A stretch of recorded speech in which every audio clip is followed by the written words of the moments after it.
Jim Middleton is a political consultant. He joins us live now from Melbourne. Jim, I don't know if you heard all of that from Greg Hunt, but there is cause for cautious optimism at this point. Obviously, it is very early days when it comes to this pandemic and its spread in Australia. But from what we're seeing so far, the distancing measures that we're seeing, the closing of the borders, authorities seem quietly optimistic that things are starting to work. Well, certainly you can say this, and good afternoon to you, Ash, that according to the figures related to testing, that if the number of positive tests is coming down, that, at least for the moment, is a very good sign, and that mortality is being reduced or kept down below 1%. But very early days so far, so I don't know whether we should be too optimistic, but a bit of caution there. Certainly better than the situation in the United States, Italy, France, Spain, or indeed in the UK. Also heartening there to see Greg Hunt revamping the hospital system effectively. What we're seeing is a kind of nationalisation of the private hospital system and an integration of it with the public hospital system, so that as the numbers of people who do get infected rises, and we know that will happen, that we are closer to having the capacity of ICUs and so on and so forth, so that we can deal with it. We may not be ahead of the curve, but I think we're in a better situation than those countries I nominated earlier.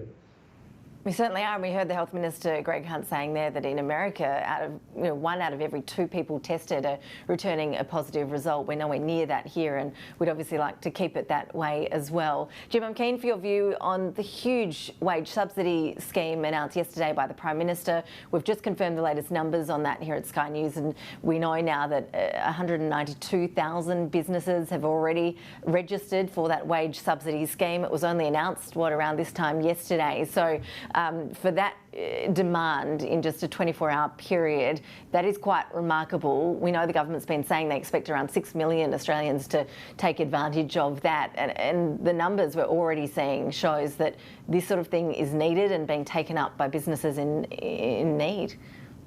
It certainly was needed. When we spoke last week, I was wondering to you whether Scott Morrison, who had been adamant in Parliament the week before that he would not contemplate anything of this nature, whether he would change his mind, and indeed he has, and from my point of view, good on him for doing it. It looks to be pretty effective. It's certainly very attractive, nearly 200,000 businesses registering in less than 24 hours. It's a massive sum of money. 10% of GDP compares with the last budget, where total outlays were about 24% of GDP. It does raise the question of, when this is all over, how the government manages to retrieve the money that it's spent. I was interested to see Adam Creighton writing in The Australian this morning, and he's no socialist, I can tell you that, but he was suggesting that a significant revamp of the tax system, that older people like myself, who have done very, very well out of the tax system over the years, may well be called on to deal with this, that some of the benefits from superannuation payments may go, even suggesting taking another look at franking credits. And I think we'll see a considerable, it will require, I should say, a significant structural reform of the taxation system, such as we have not seen, even bigger, I would suggest, than when John Howard introduced the GST 20 years ago.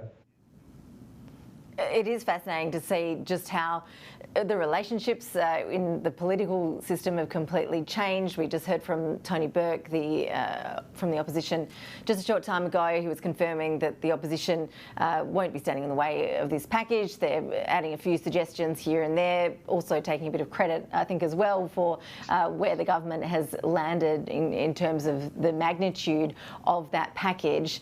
Politics as we know it, Jim, completely out the window. Unprecedented is a word that's being thrown out, hard and fast in commentary on various fronts of this crisis. But the political landscape as we know it has certainly changed dramatically as well.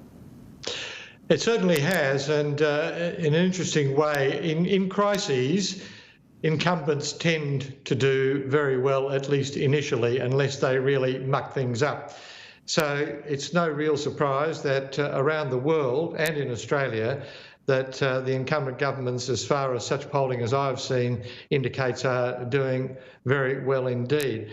The Labor Party has played a significant role, so too the union movement and also business groups as well. They all united to try to convince Scott Morrison that on this matter of wage subsidies he should change his mind, and as I said before, good on him for doing so. A couple of questions. There do appear to be a couple of loose ends, in particular the status of casuals and this requirement that they have been employed for 12 months by one employer, or that's the way it appears to be.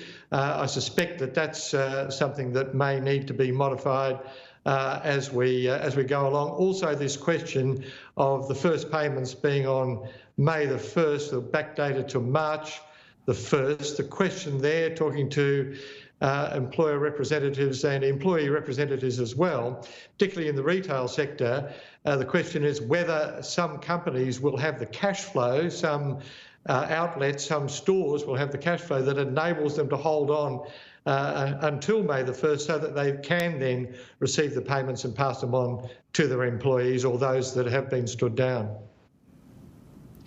Jim Middleton, always appreciate your insights. Thank you. My pleasure.